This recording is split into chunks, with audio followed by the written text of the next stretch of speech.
Hey everyone, welcome back to Raising the Nuts. Today's video number 3 in this series that we're doing of poker hand analysis from the Stones live stream that my man Paul played on. I hope you guys are enjoying these. New podcast episode came out yesterday, so check that out here. And also made a playlist of all these hands that we're doing, and I'll post that up here so you guys can just follow that if you haven't watched any of them yet. Just a quick note on the way that I've been doing this and the way that I think about poker. I am not trying to come out of any like GTO perspective or anything like that. I'm just trying to explain my thought process and how I think you should think about hands, what you should be thinking about during the hand, and what I think maybe Paul is thinking about during the hand. So just kind of putting that out there for you guys. Hope you're enjoying the analysis, and we're going to keep going. So let's get into today's hand. All right, so for today's hand, here's the cards being dealt out. Probably should have started this a little bit earlier. But if you haven't watched these videos, I'm giving an unfiltered analysis, not going to pause, not going to edit, just going to tell you what my thoughts are. I've watched the hand back one time so far, and just going to give you my in-game thoughts as it happens. So we got Paul here again, obviously in the Raising the Nuts t-shirt, and the game is playing, let me pause it again here. So the way the game is playing is it's a $1 on the button, $2, $3, and then it looks like everybody's straddling for the most part. So interesting structure here. So there's a decent amount of money out there, so we definitely want to be fighting for pots as much as possible, obviously. So if action folds around here to David on the button, who raises to $25. Now we're an hour and 30 minutes into this session here so far, and David's been probably one of the tightest players at the table from what I've seen in the hands that have taken place.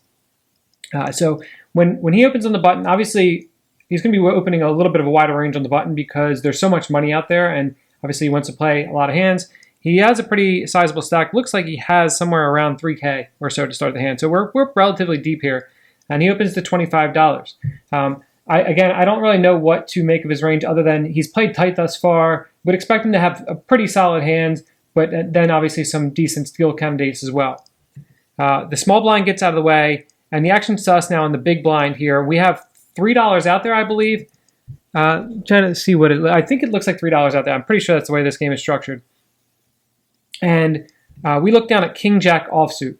So now we have to figure out what we want to do with this hand. We have one player left to act behind us who is, I believe his name is Ben behind us, who is what I would presume to be a competent player based on looks just alone and based on how I've seen him play so far in the stream. So we're really incentivized. This is a really difficult spot to maneuver pre-flop because we're facing a tighter play on the button, but we don't really want to invite the third blind into the pot at all, and we definitely don't want to invite him in and allow us to be squeezed. I think there's a little bit less risk of being squeezed in this spot just because I think David's range is a little bit tighter on the button than most players. If this was a very loose player opening the button, then we really want to be 3-betting a lot of our hands that we continue with. King Jack offsuit is an interesting hand to decide what to do with in this spot, and I don't mind just a fold. I think a fold is actually fine here. There is a lot of money out there, so it's obviously worth fighting over, but given that we think that David's a little bit on the tighter side, I think we can fold King Jack offsuit and then just continue with hands that have better post-flop playability. And additionally, it's definitely not going to play well. The one good thing is with King Jack offsuit is that we're probably less likely to get squeezed out of the pot by Ben because of the cards that we do have, which are a king and a jack, less likely for him to have strong hands in the big blind. Obviously, also less likely for David to have good hands when we have a king and a jack in our hand. I don't mind 3-betting either. I think we're pretty deep here. I'd have to see the exact stack sizes. It's kind of hard to tell the stack sizes, and often the stack sizes are wrong on the Stones graphics. So I don't mind a 3-bet here. And it's one of those spots where you can kind of go all three ways. A fold is certainly fine. A call is okay, and a 3-bet is okay as well. Paul decides to go with the call option, and fortunately, Ben gets out of the way here and just folds. So we're going to take this flop heads up. There's $69 in the pot, and we're out of position with King Jack offsuit, which is not ideal, but okay. I think we prefer to play this pot heads up in general. Flop comes Ace Queen 4 with 2 diamonds. So a flop that should hit what we think is a pretty tight player's range pretty hard. But it's also a flop that we're probably going to have to continue with. The benefits here, so obviously we're going to check here. We're not going to lead into him at all. And Paul decides to check. And David, let this catch up here. Paul does a little bit of a tank check here. I think you can just check here in the dark, really, because you're going to be checking your entire range to the player in position. Paul puts out a bet of $35 here, and I think we have to continue.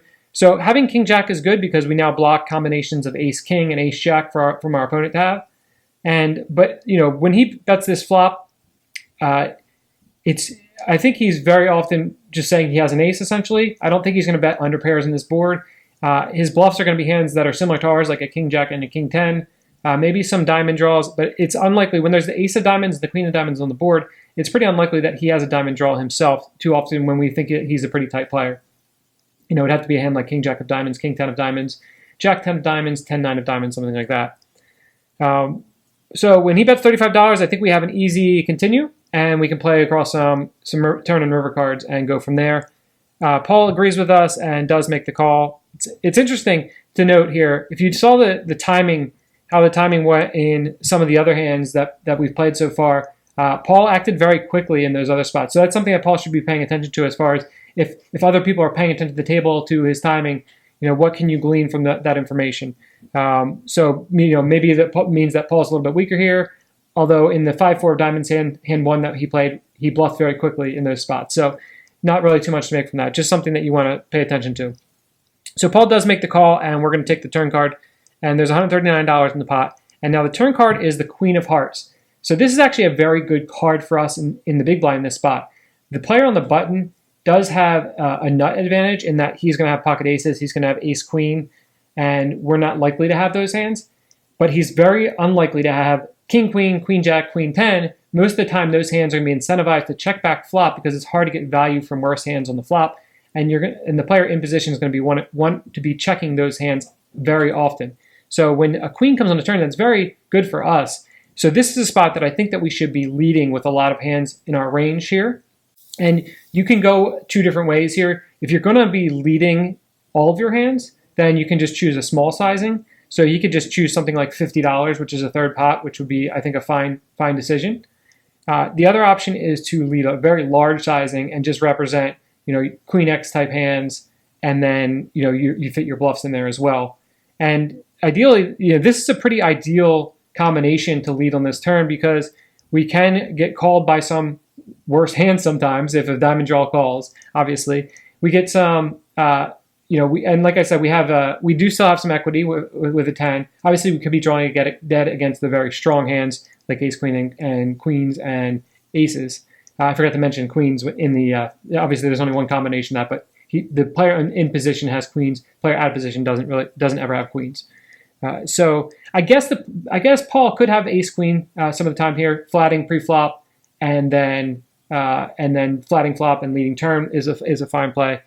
So I do like a lead here by Paul, and if not, then we can decide on what happens on the turn. If he decides to check, so the benefits of checking here is it's often going to check through, and then we can just bluff river.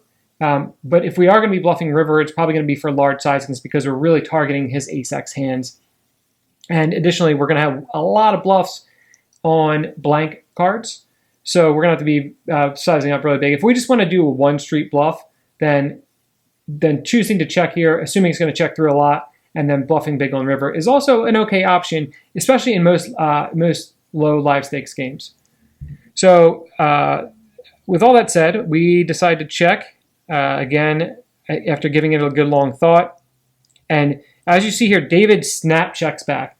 So I would think that this is going to be a showdown value. He doesn't even consider betting this turn at all. So it seems very likely that he has some sort of ace that's going to try to show down here, or just a complete give up, I guess.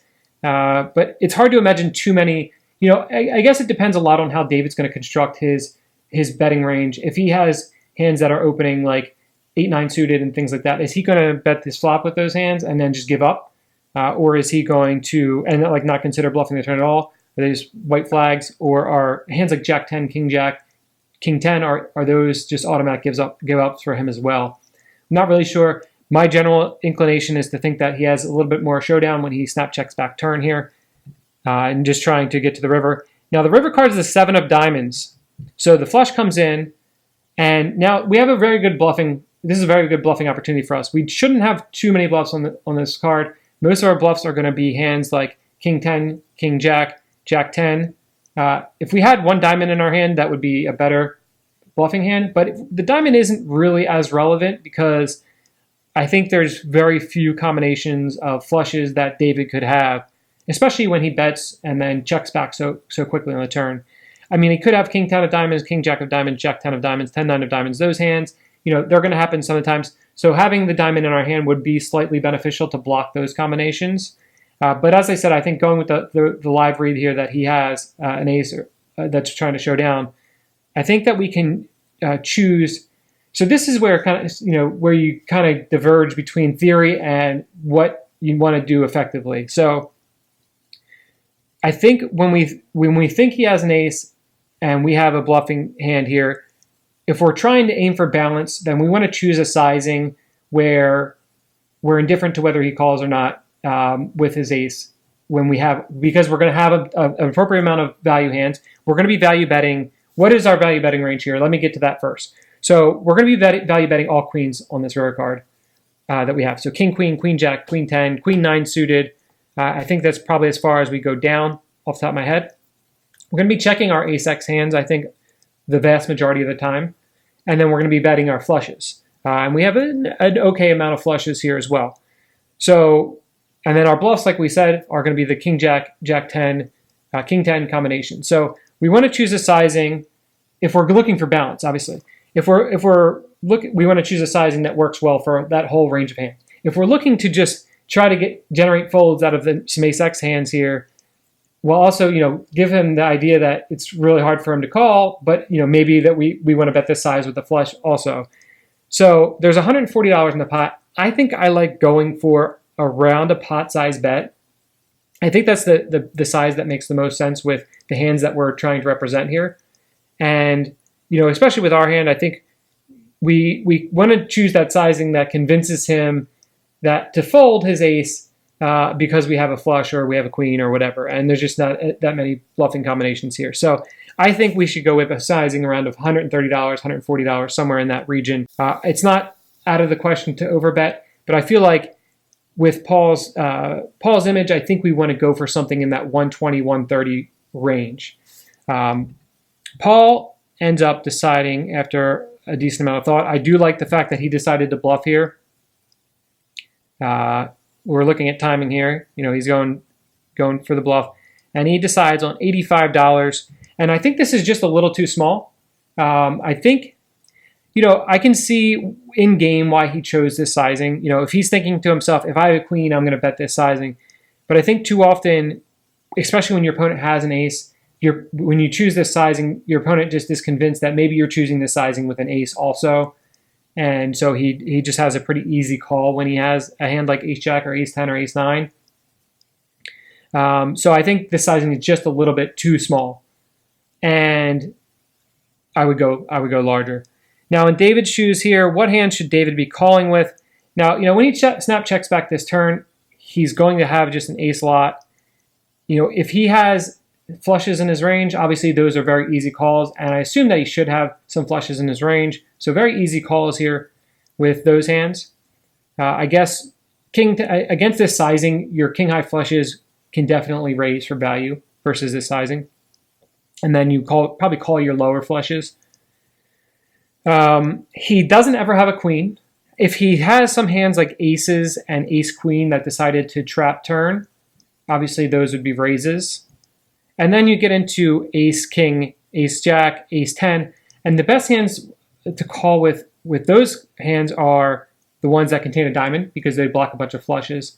But against this sizing, I think you just have to call all your ace king combinations, probably your ace jack combinations. And then from there, if you have ace 10 with the 10 of diamonds, that's probably a call. And then ace 10 is where you get close to whether he should call or not. So let's play this out here. David doesn't appear to be too happy with this situation, which tells me that I think that we should definitely choose, if we're going exploitively, I think we should choose a larger sizing with our bluff here against David, and this sizing looks ideal for getting value versus him.